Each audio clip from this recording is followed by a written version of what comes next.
오늘 말씀은 로마서 5장 1절부터 11절까지 말씀입니다. 지난주에 이어서 한동안 로마서 말씀을 같이 좀 보겠습니다. 5장 1절부터 11절까지 말씀인데요. 같이 한 목소리로 합독하도록 하겠습니다. 함께 읽겠습니다. 시작. 그러므로 우리가 믿음으로 의롭다 하심을 받았으니 우리 주 예수 그리스도로 말미암아 하나님과 화평을 누리자. 또한 그로 말미암아 우리가 믿음으로 서 있는 이 은혜에 들어감을 얻었으며 하나님의 영광을 바라고 즐거워하느니라. 다만 이뿐 아니라 우리가 환난 중에도 즐거워하나니 이는 환난은 인내를, 인내는 연단을, 연단은 소망을 이루는 줄 알미로다. 소망이 우리를 부끄럽게 하지 아니함은 우리에게 주신 성령으로 말미암아 하나님의 사랑이 우리 마음에 부은 바 됨이니 우리가 아직 연약할 때에 기약대로 그리스도께서 경건하지 않은 자를 위하여 죽으셨도다. 의인을 위하여 죽은 자가 쉽지 않고 선인을 위하여 용감히 죽은 자가 혹 있거니와 우리가 아직 죄인 되었을 때에 그리스도께서 우리를 위하여 죽으심으로 하나님께서 우리에 대한 자기의 사랑을 확증하셨느니라. 그러면 이제 우리가 그의 피로 말미암아 의롭다 하심을 받았으니 더욱 그로 말미암아 진노하심에서 구원을 받을 것이니 곧 우리가 원수 되었을 때에 그의 아들의 죽으심으로 말미암아 하나님과 화목하게 되었은즉 화목하게 된 자로서는 더욱 그의 살아나심으로 말미암아 구원을 받을 것이니라.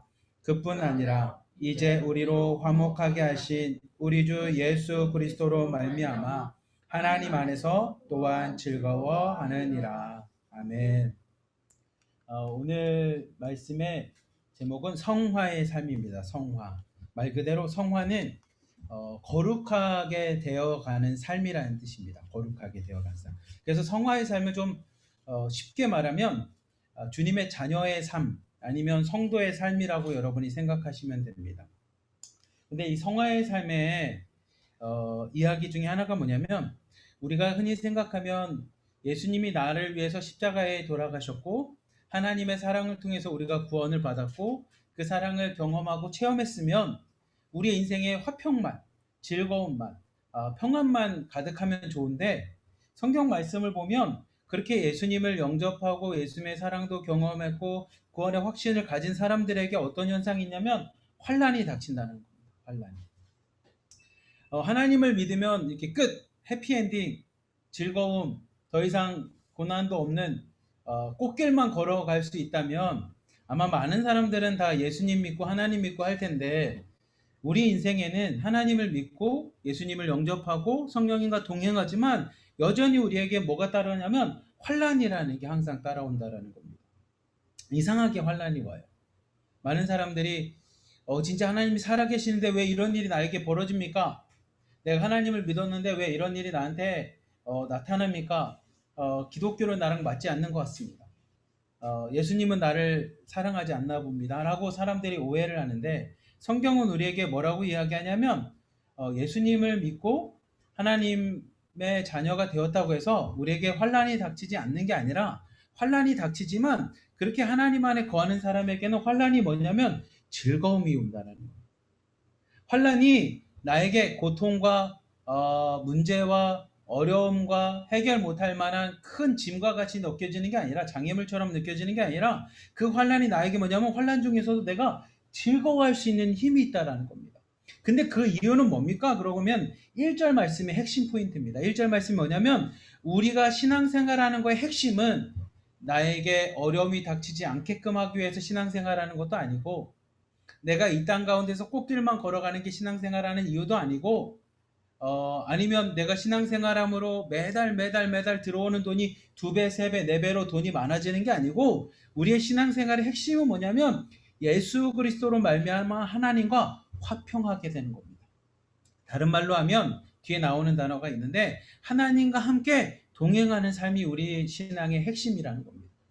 내가 하나님과 동행하고 예수님을 통해서 연합된 삶을 살아가는 것. 오늘을 살아갈 때 혼자 살아가는 게 아니라 오늘도 나와 함께 살아가시는 성령님, 나와 함께 하시는 예수님, 나의 삶을 이끌어 주시는 하나님과 함께 내가 뭐냐면 화평하게 그분과 함께 살아가는 인생이 신앙생활의 핵심이라는 겁니다.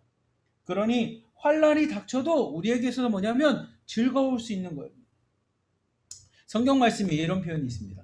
예전에 어떤 목사님이 이걸 해석하는 걸 듣고 내가 손뼉을 치면서 너무 감사했던 게 뭐냐면 범사에 감사하라 이런 표현이 있어요.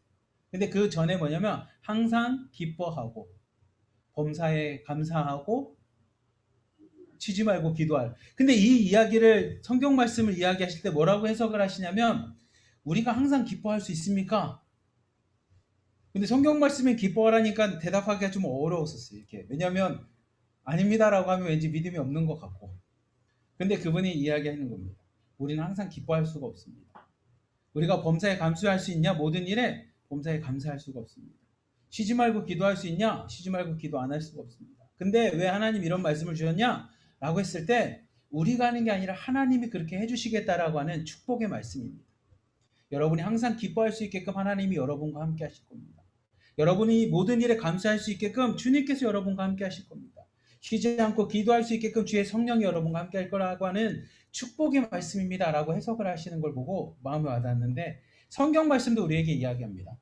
예수님을 믿었기 때문에 환란이 닥치지 않는 게 아니라 환란 중에서도 즐거워할 수 있습니다. 그 이유는 뭡니까? 하나님과 여러분이 화평케 되었기 때문입니다. 다른 말로 하면 하나님의 자녀가 되었기 때문입니다. 좀 더 쉽게 말하면 하나님이 여러분을 사랑 가운데서 구원해 주셨기 때문입니다. 그 구원, 하나님의 사랑, 하나님이 우리 인생 가운데 주인이 되어주셔서 모든 것에 주관자가 되실 거라고 하는 믿음이 있다면 지금 눈에 보이는 환란 가운데도 즐거워할 수 있습니다. 왜냐하면 환란은 우리에게 뭘 만드냐? 인내를 만듭니다. 인내는 뭐가 됩니까? 연단이 됩니다. 이 연단을 이렇게 제가 쳐보니까 우리가 좀 알기 쉬운 단어로 뭘로 바뀌냐면 인격과 품격으로 바뀝니다.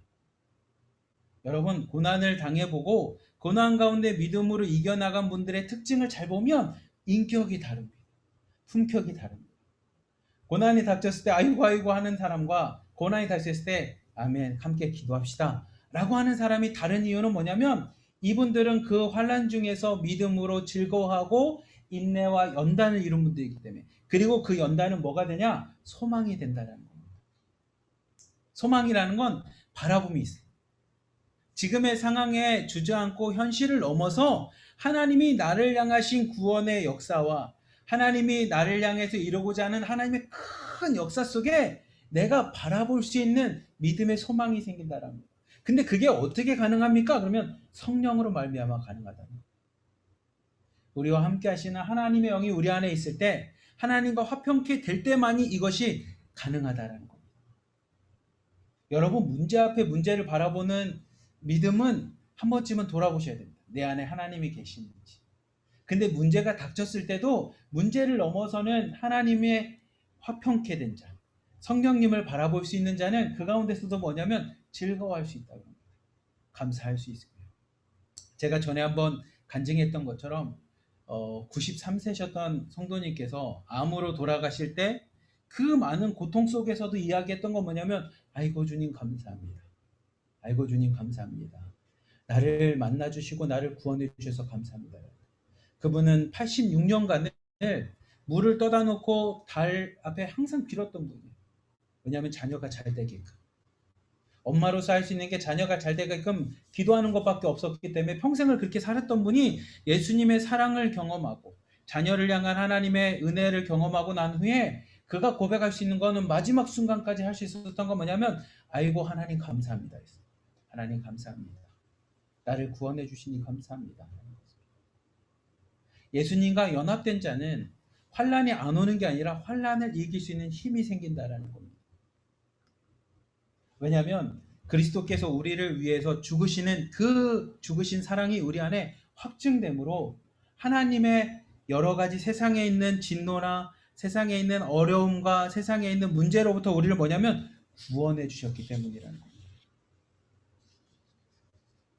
그리고 마지막 11절에 하나님과 화목케 하신 우리 주 예수 그리스도 말미암아 하나님 안에서 또한 즐거워할 수 있다는 게 사도 바울의 결론입니다. 어거스틴은 이 결론을 자신의 고백록에 이렇게 표현합니다. 우리는 하나님께로부터 왔기 때문에 하나님께로 가기 전까지 우리의 인생은 행복할 수 없다라는 겁니다. 우리의 인생은 안정할 수 없다라는 겁니다. 우리의 인생은 즐거울 수 없다라는 겁니다. 우리가 온 자리가 우리의 정체성이 하나님으로부터 왔기 때문에 하나님께로 가기 전까지 우리의 인생은 뭡니까? 나그네와 같다라는 겁니다. 우리 그런 거 있잖아요.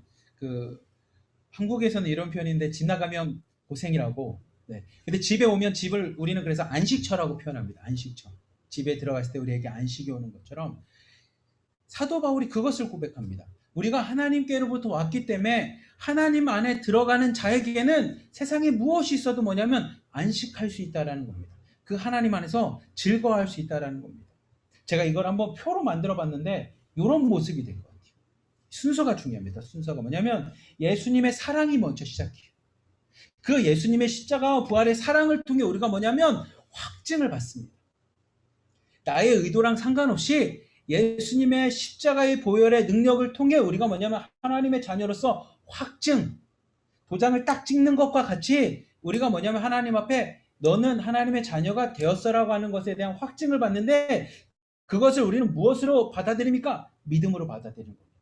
믿음은 뭡니까? 말씀을 듣는 것과 그 말씀 앞에 내가 반응하는 회개입니다.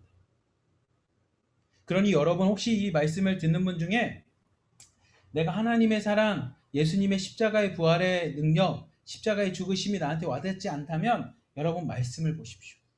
그리고 그 말씀 앞에 여러분이 그 말씀을 신뢰함으로 하나님 앞에 그 믿음으로 나가시길 바랍니다. 아, 나를 위해 이 땅에 오셔서 돌아가신 그리고 나를 위해서 부활하신 그 주님의 사랑을 여러분 뭐냐면 믿음으로 받아들이면 됩니다. 그때 어떤 현상이 일어납니까? 라고 했을 때 화평이 일어납니다. 하나님과의 화평입니다. 하나님과 화평은 좀 쉽게 말하면 하나님과의 관계가 다시 회복이 됩니다. 그럼 하나님과 관계가 회복된 게 우리에게 어떤 의미가 있습니까? 그러면 쉽게 말하면 생명이 있다라는 겁니다.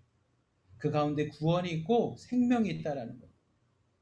우리의 구원과 생명은 누구에게 있냐면 하나님께 있기 때문에 그 하나님의 사랑과 하나님의 생명과 구원을 얻기 위해서 이 땅에 예수님이 오셔서 십자가를 지셨다라고 하는 이 사랑을 내가 믿음으로 영접하고 받아들인 자에게 화평이 이루어진다라는 거예요.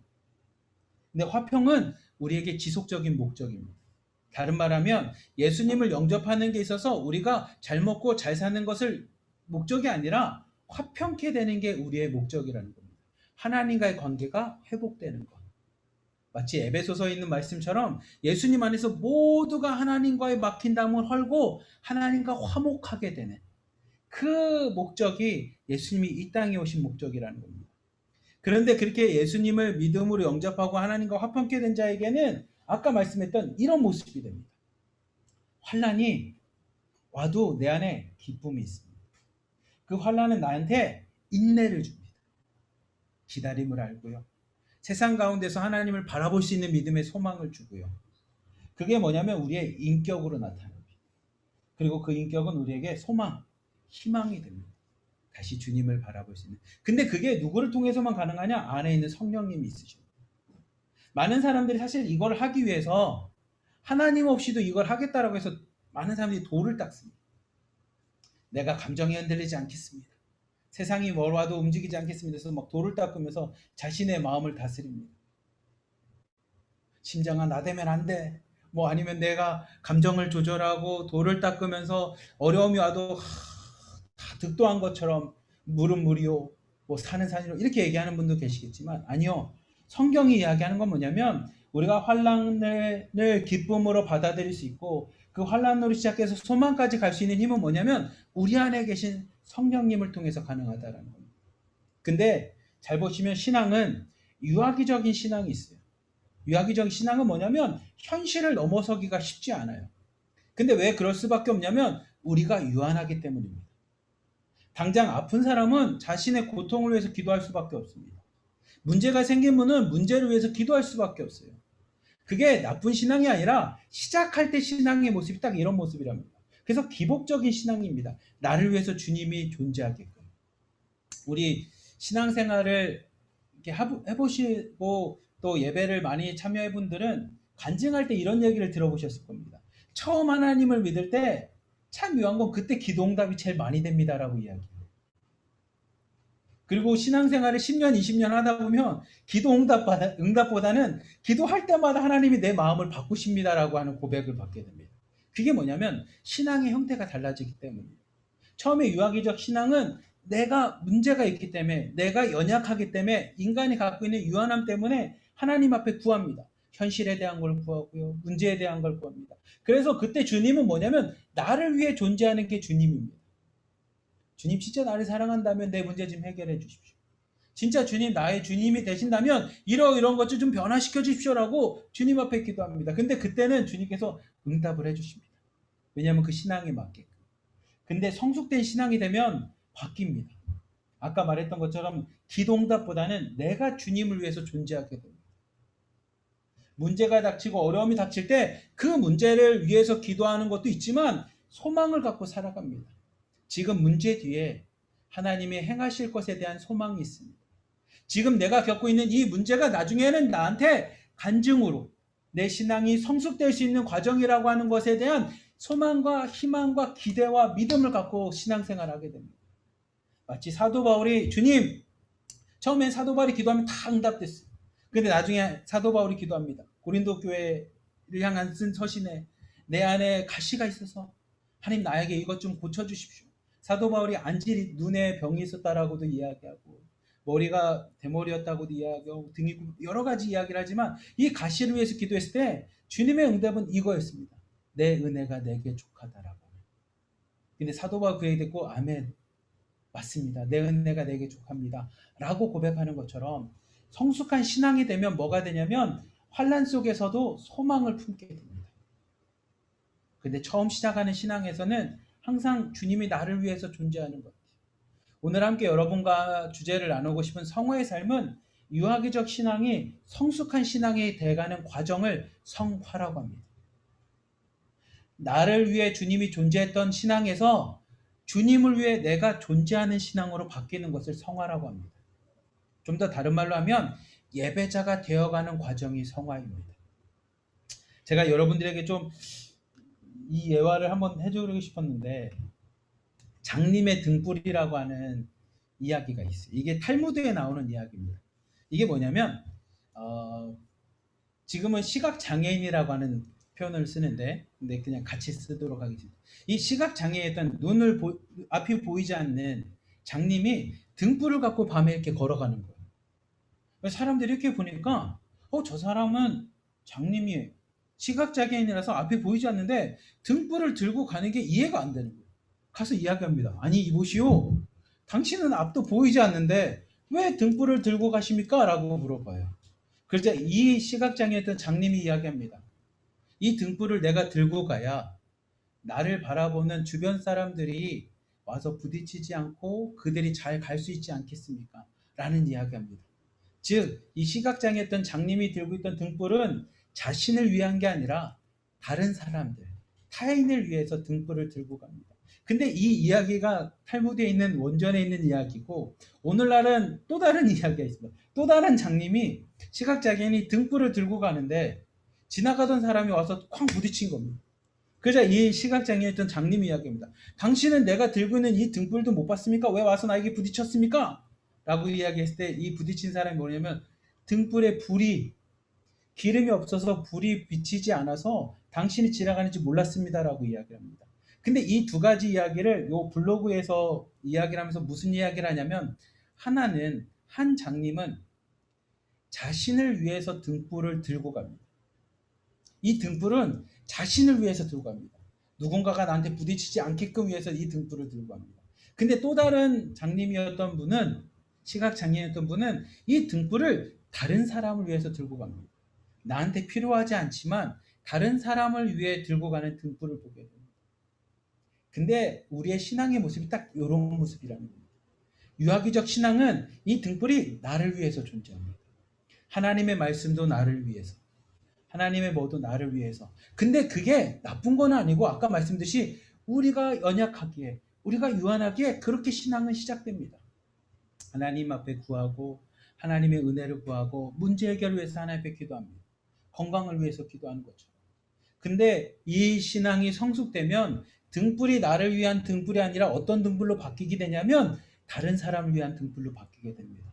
그 이유가 뭡니까? 라고 하면 사도 바울이 정확하게 이야기합니다. 다른 생명, 다른 영혼이 소중하기 때문입니다.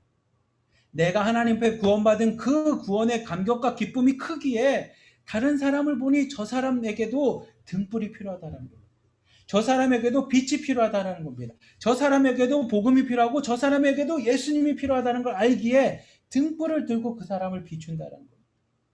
여전히 나도 유한하지만 다른 사람의 생명을 위해 그 등불을 사용하는 거, 그게 성화의 삶이라는 겁니다. 사도 바울이 로마서 6장 4절부터 9절까지 이런 고백을 합니다. 우리 함께 한 목소리로 함께 읽겠습니다. 시작. 그러므로 우리가 그의 죽으심과 합하여 세례를 받음으로 그와 함께 장사되었나니 이는 아버지의 영광으로 말미암아 그리스도를 죽은 자 가운데서 살리심과 같이 우리로 또한 새 생명 가운데서 행하게 하려 함이라. 만일 우리가 그의 죽으심과 같은 모양으로 연합한 자가 되었으면 또한 그의 부활과 같은 모습으로 연합한 자도 되리라. 우리가 알거니와 우리의 옛사람이 예수와 함께 십자가에 못 박힌 것은 죄의 몸이 죽어 다시는 우리가 죄에게 종노릇하지 아니하려 함이니 이는 죽은 자가 죄에서 벗어나 의롭다 하심을 얻음이니라. 만일 우리가 그리스도와 함께 죽었으면 또한 그와 함께 살 줄을 믿노니 이는 그리스도께서 죽은 자 가운데서 살아나셨음에 다시 죽지 아니하시고 사망이 다시 그를 주장하지 못할 줄을 알미로다. 아멘. 사도 바울이 이야기하는 겁니다. 사도 바울이 두 번 연속으로 쓴 건 연합이라는 겁니다. 연합. 즉 예수님과 함께 죽음으로 예수님의 부활과 함께 예수님과 연합해서 부활을 통해 생명을 얻은 사람은 예수님과 연합해서 살아가는 삶이 된다는 겁니다. 즉 예수님을 통해서 구원받게 되는 하나님의 은혜는 지난주에 얘기했던 것처럼, 그렇다면 이젠 연합해서 살아가는 삶이 뭡니까? 그게 성화라는 겁니다. 점점 예수님을 닮아가는 삶입니다. 근데 예수님의 삶의 특징이 여러분 아시겠지만 예수님의 자신을 위해서 십자가에 지지 않으셨습니다. 여러분이 성경을 읽어보시면 알지만 예수님이 죄가 있어서 십자가를 지셨다라는 고백은 하나도 없습니다. 여러분이 마태복음, 마가복음, 누가복음, 요한복음을 읽어보고 예수님의 죄를 발견할 수 있다면 한번 올려봐 주십시오. 아마 전 세계 어떤 사람도 발견할 수 없었던 건데, 왜냐하면 없으니까요. 그것처럼 예수님은 자신을 위해서 십자가를 지시 않으셨습니다. 오직 누구를 위해서 지셨냐면 우리를 위해서. 조금 더 구체적으로 하면 나를 위해서 지신 겁니다. 그렇다면 예수님과 연합된 삶이 왜 성화입니까? 라고 하면 아까 말했던 것처럼 이제는 자신을 넘어서서 예수님의 마음으로 이 땅에 살아가는 겁니다. 다른 사람을 위해 등불을 드는 것과 같이 성화의 삶은 그런 삶입니다. 환난 중에서도 즐거워할 수 있고요. 인내를 얻게 되고요. 연단을 하게 되고요. 소망을 품고 이 땅 가운데 살아가는 삶이 된다는 겁니다. 근데 사도 바울은 그래서 이 두 가지를 계속 비교합니다. 율법의 삶은 우리에게 뭐냐면 죄책감을 심어줘요. 죄책감. 그래서 만약에 여러분들 중에 어떤 분들이 이렇게 얘기할 수 있어요. 너 예수님을 영접하고 예수님을 믿었는데 왜 그렇게 살아? 왜 거짓말해? 왜 선을 행하지 않아? 왜 도덕적으로 살지 않아? 라고 우리에게 예수님을 믿은 사람이 계속 죄책감을 주는 건 아주 나쁜 겁니다. 율법의 삶은 우리에게 죄책감을 계속 줘요. 현실로 안주하게 만듭니다. 그리고 죽음 앞에 계속적으로 우리를 두려움 가운데 살아가게 합니다. 근데 은혜의 삶은 우리에게 무엇을 주냐면 소망을 줍니다. 그러니 오늘을 살아가다가 죄를 지은 우리에게 죄책감이 아니라 다시 회개하고 하나님 앞에 나갈 수 있는 힘을 줍니다. 그게 은혜의 삶입니다. 여러분 가운데 누군가가 여러분 주위에 문제가 일어나거나 신앙이 흔들리거나 하나님에게 떠났다면 그 사람을 정죄할 게 아니라 다시 회개하고 돌이키게 하는 겁니다. 소망을 다시 심어주는 겁니다. 그래서 부활에 대한 소망을 심게 해주는 겁니다. 제가 여러분들에게 제 이야기를 하나 해드리면 제 주변에 저는 처음 경험이었는데 귀신 들린 친한 분이 계셨어요. 근데 귀신 들린지 몰랐었어요. 아버지가 돌아가셔서 그 아버지가 돌아가신 그 장례식장에 제가 참여를 했어요. 그리고 그 장례식장에 참여해서 저보다 나이가 많았기에 형이라고 부르는데 형을 위로해 줬어요. 근데 형이 제 위로를 받고 나서 알았어 하고선 눈동자가 저랑 마주치지를 못합니다. 그리고 나서 뭘 하냐면 본인의 형과 엄마를 이렇게 끌어안습니다. 그리고 무슨 얘기를 하기 시작하냐면 뭐 잘못했어? 부터 시작합니다. 엄마 뭐 잘못했어? 빨리 얘기해. 뭐 잘못했냐니까? 빨리 얘기해. 라고. 그럼 엄마가 이야기합니다. 아목이야 왜 그래 무섭게 빨리 잘못한 거 얘기해 라고 이야기합니다. 그럼 어머니가 얘기합니다. 사실 내가 이랬고 이러고 이러고 이러고. 그럼 이제 두 번째로 갑니다. 형 뭐 잘못했어? 빨리 얘기해. 그럼 형도 겁이 나요. 왜냐하면 눈빛이 저는 친하지만 처음 보는 눈빛이요. 그럼 형이 이야기합니다. 뭐뭐 잘못했다. 그럼 이 형이 뭐라고 얘기하냐면 끝에 이렇게 얘기합니다. 그렇게 잘못하면서 왜 살아? 그렇게 살 거면 왜 살아? 죽어버리지. 지금 죽어버리잖아요. 같이 죽자라고 이야기합니다. 제가 그때 성경 말씀을 마음에 확 와닿으면서 이게 진짜 하나님의 말씀 진리구나라고 깨달은 건 뭐냐면 율법은 사람을 죽이는 영입니다. 사탄의 영은 사람을 죽이지만 성령 하나님의 영 예수님의 영은 우리를 살리는 영이라는 걸 그때 처음 알았어요. 여러분 율법은 사람을 정죄합니다. 계속 정죄하면 끝이 뭐냐면 죽어버리는 겁니다. 그렇게 살아서 뭐하게? 너 잘못했잖아. 또 잘못했잖아. 또 잘못할 거잖아. 그럼 왜 살아? 라고 하는 우리에게 정죄로 다가오는 게 율법입니다. 그러니 사도 바울도 예수님도 그 얘기하는 거예요. 아니 율법으로 구원받을 수가 없어. 구원은 뭡니까? 은혜로 받는 겁니다. 잘못했지만 오늘도 또다시 소망을 품습니다. 주님과 함께 동행할 삶. 오늘도 잘못했기에 회개하고 하나님 앞에 나아갑니다. 부끄럽지만 다시 하나님 앞에 설 수 있게끔 만드는 은혜의 삶이 우리에게 생명이 된다는 겁니다. 여러분 사탄의 영, 마귀의 영은 우리를 죽여갑니다. 율법은. 하지만 하나님의 은혜의 영, 예수님의 영은 뭐냐면 우리를 계속 살리도록 합니다. 알아. 많이 힘들지. 네가 가늠하다 잡힌 거 나도 알지. 6명의 남편이 있던 거 알지. 그렇지만 죄짓지 마. 다시 하나님 앞에 나와. 라고 우리를 계속적으로 초대하고 부르십니다. 우리를 뭐냐면 기다려 주십니다. 돌아갈 곳이 있도록 우리를 기다려 주십니다. 돌아갈 곳이 있는 저 천국에 대한 소망을 갖게 해주십니다. 그러니 이 땅 가운데 또다시 죄를 짓고 문제가 있을 때 다시 무릎 꿇고 그곳을 바라볼 수 있는 힘을 주신다는 거예요. 그게 은혜의 삶이라는 겁니다. 여러분 천국은 그냥 내가 공간이 육신이 이동해서 저기 딱 이런 게 아니라 이 땅을 살아가는 우리에게 뭐냐면 소망이 되어준다는 겁니다. 우리에게 하나님 품이 있다라고 합니다. 사도 바울이 7장 4절부터 6절까지 이런 이야기를 또 한번 이야기합니다. 함께 읽겠습니다. 시작.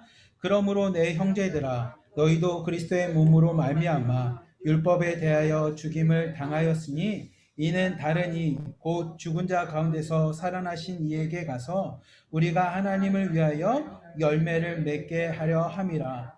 우리가 육신에 있을 때에는 율법으로 말미암는 죄의 정욕이 우리 지체 중에 역사하여 우리로 사망을 위하여 열매를 맺게 하였더니 이제는 우리가 얽매였던 것에 대하여 죽었으므로 율법에서 벗어났으니 이러므로 우리가 영의 새로운 것으로 섬길 것이요 율법의 조문에 묵은 것으로 아니할지니라. 아멘.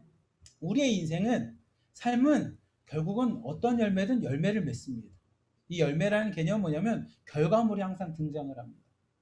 나중에 여러분들이 로마서 말씀을 읽어보시면 그래서 어떤 사람은 탐욕과 성냄과 시기와 질투하라고 하는 여러 가지의 세상적인 열매를 맺습니다. 여기 표현을 하면 율법으로 말미암은 살망의 열매를 맺게 됩니다. 하지만 예수님과 연합하고 예수님과 동행하는 자에게는 성령의 열매를 맺게 됩니다. 그 성령의 열매를 맺는 삶이 뭡니까? 라고 하면 그게 성화라고 하는 삶입니다. 마치 시각장애인이었던 이 장님이 자신을 위해서 들었던 등불을 이제는 다른 사람을 위한 등불로 바뀌는 삶이라는 겁니다. 그전까지 내 인생의 열매는 돈을 버는 것, 아니면 안전하는 것, 아니면 내 안에 뭔가 사람들과 비교했을 때 뭔가 높아지는 것, 여러 가지의 것들이 내 안에 열매였던 삶이었다면 이제는 뭐냐면 예수님을 통해서 주님의 예배자로, 주님의 자녀로서의 열매를 다시 맺는 것으로 바뀌게 된다는 겁니다. 같은 등불이지만 그 등불의 목적들이 달라지게 되는 삶으로 변화된다는 겁니다. 근데 이렇게 내가 결심을 해요. 내가 말씀을 묵상했으니 이젠 성화의 삶, 주님의 자녀로서 살아가겠습니다 라고 결심을 하는데, 그 결심을 하고 하나님 앞에 믿음으로 나가는 우리에게 사도 바울이 이야기합니다. 근데 그 삶이 만만치 않다라는 겁니다. 여러분, 성화의 삶이 그렇게 쉽지가 않다라는 겁니다. 로마서 7장 19절부터 25절까지 말씀 함께 읽겠습니다. 시작. 내가 원하는 바 선은 행하지 아니하고 도리어 원하지 아니하는 바 악을 행하는도다. 만일 내가 원하지 아니하는 그것을 하면 이를 행하는 자는 내가 아니요 내 속에 거하는 죄니라. 그러므로 내가 한 법을 깨달았노니 곧 선을 행하기 원하는 나에게 악이 함께 있는 것이로다. 내 속으로는 하나님의 법을 즐거워하되 내 지체 속에서 한 다른 법이 내 마음의 법과 싸워 내 지체 속에 있는 죄의 법으로 나를 사로잡는 것을 보는도다. 오라 나는 공고한 사람이로다. 이 사망의 몸에서 누가 나를 건져내랴. 우리 주 예수 그리스도로 말미암아 하나님께 감사하리로다. 그런즉 내 자신이 마음으로는 하나님의 법을 육신으로는 죄의 법을 섬기노라. 아멘. 사도 바울이 이야기합니다. 내가 그렇게 하나님의 사랑을 경험했고 하나님의 자녀로 성화된 삶으로 하나님의 성도의 삶을 살겠다라고 결심했지만 내 안에 뭐가 있냐면 두 마음이 존재한다라는 겁니다. 내 마음에 두 마음이 뭐냐면 내 마음과 이성과 생각으로는 선을 행하고자 하지만 내 육체는 뭐하고 되냐, 벌써 악을 행하고 있는 내 모습을 보게 된다라는 겁니다. 선을 행하기를 원하는 내 안에 뭐가 존재하냐면 악도 함께 있다라는 겁니다. 사도 바울 그것을 깨달았다라는 거예요. 자신이 보니. 그러니 내 속사람으로는 하나님의 법을 즐거워하며 하나님의 말씀대로 살아야지, 예배자로 살아야지 하지만 내 안에 또 다른 법이 내 마음에 있는 법과 싸워서 내가 뭐냐면 공고한 자로 살아간다라는 겁니다. 오라 나는 공고한 사람이로다. 공고한이란 단어가 무슨 뜻이지라고 해서 찾아보니 비참한이란 뜻입니다. 비참한. 오라 나는 비참한 사람이구나라는 뜻입니다. 여러분, 이게 우리의 신앙의 모습입니다. 내 안에 하나님의 말씀을 영접하고 말씀을 깨닫고 은혜를 경험하고 나면 마치 세상에 있는 모든 것들을 내가 이제 말씀 가운데 살 수 있을 것처럼 생각합니다. 하나님의 말씀처럼 살아야지, 자녀처럼 살아야지, 세상도 너무 아름답고 예뻐 보이고 말씀을 지키면서 선하게 살아가야지 하지만 우리는 여전히 내 안에 악이 존재한다는 거예요. 근데 그게 뭐냐면 계속 내 안에 싸운다라는 거예요. 다툼이라는 거예요. 그러니 내가 나를 볼 때마다 하나님의 말씀을 알면서도 하나님의 사랑을 알면서도 또다시 죄악을 범한 내 모습을 보니 오라 나는 공고한 사람이로다. 오라 나는 비참한 사람이라는 거예요. 이 사망의 몸에서 누가 나를 좀 건져내줬으면 하는 거예요. 여러분, 사도 바울이 성경을 정말로 많이 작성을 했고요. 믿음의 역사를 일으켰고요. 우리는 감히 범접할 수 없을 만큼의 신앙의 모습을 우리에게 보여준 그 사도 바울도 뭐라고 하냐면 자기는 비참한 인생이라는 겁니다. 자신의 노력으로 의지로 갖고 살아보니 사망의 몸밖에 내가 되지 못한다라는 겁니다. 내 안에는 하나님의 사랑을 경험하기에 하나님의 살아계심을 알기에 하나님을 부인할 수 없기에 오늘도 말씀 가운데 살아가야지 해놓고선 오늘도 또다시 나는 죄악을 범하고 있는 우리의 모습을 보게 된다는 겁니다. 사도 바울이 이 성화의 삶을 살고 싶지만 성화의 삶을 살아갈 수 없는 내 모습을 보면서 자신의 가슴을 치면서 한탄하는 겁니다. 왜 이렇게 나는 비참할까? 왜 다시 나는 또 죄악 가운데 무너졌을까? 그리고 나서 사도 바울이 고백을 합니다. 이거는 내 노력으로 의지로 되는 게 아니라 그래서 우리 주 예수 그리스도로 말미암아 하나님께 감사한다라는 거예요. 내가 사는 게 아니구나라는 거예요. 내가 살아갈 때는 내 안에 이 두 가지 마음이 계속 싸운다라는 거예요. 근데 내가 감사할 수 있는 건 뭐냐면 예수님 안에 거할 때 이것에서 벗어나는구나. 그 고백이 로마서 8장 1절에서 2절입니다. 함께 읽겠습니다. 시작. 그러므로 이제 그리스도 예수 안에 있는 자에게는 결코 정죄함이 없나니 이는 그리스도 예수 안에 있는 생명의 성령의 법이 죄와 사망의 법에서 너를 해방하였습니다. 아멘. 사도 바울이 깨달은 건 뭐냐면 여러분, 성화의 삶은 우리의 노력으로 되지 않습니다라는 거예요. 여러분, 돌을 닦아서 우리가 뭐 할 수 있는 것 같습니까? 아닙니다라는 거예요. 우리는 우리의 감정을 이길 수가 없습니다. 우리 안에 있는 죄를 범하고 싶은 그 욕심을 우리는 이길 수가 없습니다. 오직 이길 수 있는 건 뭡니까? 예수님 안에서 있는 생명의 성령의 법, 성령이 나와 함께 내가 예수님 안에 거할 때만이 우리가 가능한 겁니다. 라는 고백이다. 성화의 삶은 그래서 쉽게 말하면 내가 뭔가를 하는 게 아니라 뭐냐면 주님과 동행하는 삶입니다. 많은 사람들이 성화의 삶을 어렵게 해석할 때가 뭐냐면 내가 돌을 닦는 것처럼 이야기하지만 실제로 돌을 닦는 것처럼 나타나는 현상인데 그건 뭐냐? 주님과 동행하는 삶이라는 겁니다. 그래서 이거를 그림으로 보면 이런 겁니다. 우리 마음에는 하나님이 계세요. 하나님의 말씀이 있고 하나님의 뜻이 있습니다. 근데 우리 육신에는 죄의 법이 있습니다. 여전히 내가 편하고 내가 주인 되고 싶고 마치 선악과를 볼 때마다 먹음직도 하고 탐스럽게 지혜롭게 할 만큼 탐스럽게 하는 그 선악과 먹으면 내가 하나님처럼 될 수 있을 것 같은 내 안에 육신의 법, 죄의 법이 있다라는 겁니다. 이게 항상 싸운다라는 겁니다. 여러분 경험하셨을 거라고 생각을 합니다. 내가 은혜를 어제 너무 받으면 내가 진짜 이제부터 하나님 말씀대로 살아야지 결심했지만 하루만 지나도 내 안에 또 죄악과 타협하고 있는 내 모습을 보게 됩니다. 어제 그렇게 은혜를 받았는데 어제 그렇게 하나님 없이는 내가 살 수 없습니다. 당신이 내 삶의 주인입니다.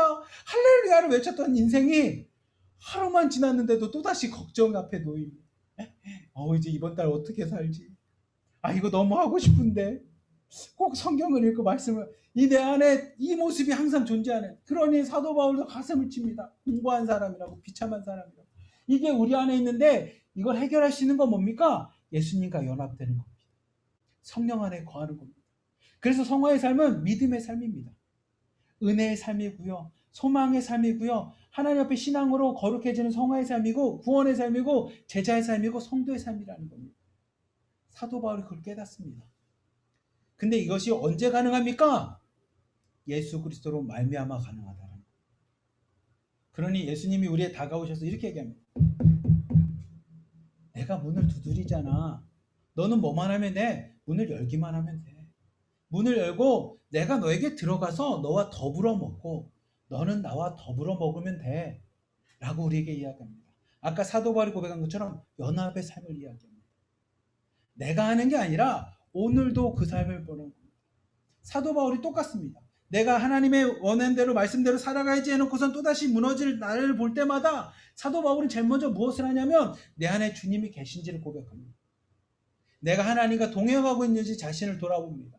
그리고 오라 공부한 자로다 내가 또다시 주님으로부터 멀어졌구나 하면서 다시 그 주님을 영접을 합니다. 그거를 뭐라고 하냐면 회개, 하나님께 돌아가는 삶을 삽니다. 그래서 성화의 모습은 이런 모습이 두 종류가 있습니다. 하나는 지속적으로 하나님 앞에 나아가는 삶이 있습니다. 중간중간에 파란 동그라미는 뭐냐면 우리에게 지속적으로 나갈 수 있게끔 체험과 어떤 사건들이 주어집니다. 말씀을 통해 은혜가 받게 되던 아니면 하나님의 살아계심을 경험하게 될 만큼 기도에 응답을 받던 뭔가를 통해서 우리가 지속적으로 성장하는 사람이 있는 반면 어떤 사람은 이렇게 성장을 합니다. 사건과 체험과 하나님을 경험한 것 중에서 확 달라집니다. 근데 확 달라지고 나면 뭔가 변화될 것 같은데 또 그냥 그렇게 살아가는 것 같아요. 근데 그러다가 또 체험과 사건을 통해서 변화됩니다. 하나는 지속적으로 성장한다면 하나는 점진적으로 성장하는 모습이 생깁니다. 여러분의 삶의 모습도 저는 동일하다고 생각합니다. 근데 이거는 내 노력이 아니라는 거예요. 사도 바울이 얘기한 것처럼 내 노력이 아니게 뭐냐? 주님과 연합하는 삶을 통해서 가능하다는 거예요. 사도 바울도 노력해보고 율법대로 살아봤지만 그게 아니라는 거예요. 그러니 다 배설물 여기고 버리고 오직 예수님과 연합하는 삶을 통해서만이 가능하다는 겁니다. 근데 이렇게 성화의 삶을 살기 위해서 중간중간에 체험과 사건을 경험하기 위해서 필요한 게 뭡니까? 그러면 은총의 수단이라는 겁니다. 은총의 수단. 내가 예수님과 연합할 수 있게끔 우리에게 주어진 은총의 수단들이 있다는 겁니다. 예배가 그렇습니다. 여러분이 오늘 화면을 켜고 예배드리는 분들이 많이 있는 걸 보고 제가 너무나 감사하고 기뻤습니다. 물론 그렇게 할 수 없는 사정에 있는 분들에 대해서도 저는 감사합니다. 함께 예배드리기에. 그것처럼 여러분들이 매 주마다 예배를 통해서 말씀을 듣고 예배를 통해 하나님 앞에 기도하고 찬양을 통해 나가는 게 뭐냐면 하나님과 연합할 수 있는 은총의 수단이 된다는 겁니다. 그리고 믿음의 공동체의 모임. 이러한 것부터 시작해서 여러분이 각각의 방마다 함께 모여서 신앙의 공동체끼리 모임을 통해 우리가 은총의 수단으로 나아가는 겁니다. 말씀을 읽고 묵상하고 그 말씀을 지키기 위해서 노력하는 것들이 뭐냐? 하나님과 연합하는, 예수님과 연합하는 삶이 된다는 것. 날마다 십자가를 묵상하는 것도 되게 중요합니다. 하나님의 현존을 경험하는 것. 그리고 하나님의 현존을 경험하기 위해서 전도하는 삶. 성만찬과 금식과 헌금과 영적 일기를 쓰는 것들, 그리고 주님의 마음으로 이웃을 돕고 봉사활동하는 것들, 이런 것들 통해서 뭐냐면 우리는 하나님의 은총에 나아갈 수 있는 길이 생긴다라는 겁니다. 사랑하는 우리 하나목양교회 성도 여러분, 그리고 오늘 영상을 듣는 중국에 있는 하나로 드린 우리 형제 자매님들, 오늘 말씀을 기억하면서 여러분 예수님과 연합된 삶을 좀 꿈꿨으면 좋겠습니다. 아직 내 안에 예수님의 사랑이 확 와닿지 않는 분에게는 먼저 주님의 사랑을 위해서 기도하십시오. 예수님의 사랑이 내 안에 좀 느껴지게 하십시오라고 하나님의 사랑을 내 안에서부터 경험하기 원합니다라고 기도하십시오. 성경은 예수님이 십자가를 지심으로 그 사랑을 확증하셨다고 했으니 여러분들이 구하는 자에게 그 사랑을 느낄 수 있을 것입니다. 주님의 사랑으로 여러분에게 다가오실 것입니다. 그리고 주님의 사랑을 경험한 사람이 있다면 두 번째로 이제는 성화의 삶을 위해서 기도하십시오. 성화의 삶을 위해서 기도하는 건 뭐냐? 예수님과 연합된 삶을 살게 해주십시오. 이제 내가 나 혼자 살아가는 게 아니라 주님과 함께 동행하는, 주님과 연합하는 삶을 살기 원합니다. 예수님과 함께 살아가길 원합니다. 나 혼자 살아갈 때는 내 안에 은혜가 있으면서도 또다시 죄악을 범하고 싶은 내 모습 가운데 갈등하고 있고 또다시 무너지고 죄악 가운데 쓰러져서 하나님 앞에 부끄러운 모습으로 나가는 그 모습에서 오늘 말씀을 기억하며 하나님과 동행하는 삶을 살기 원합니다. 주님과 연합하는 삶, 성화의 삶을 살기 원합니다.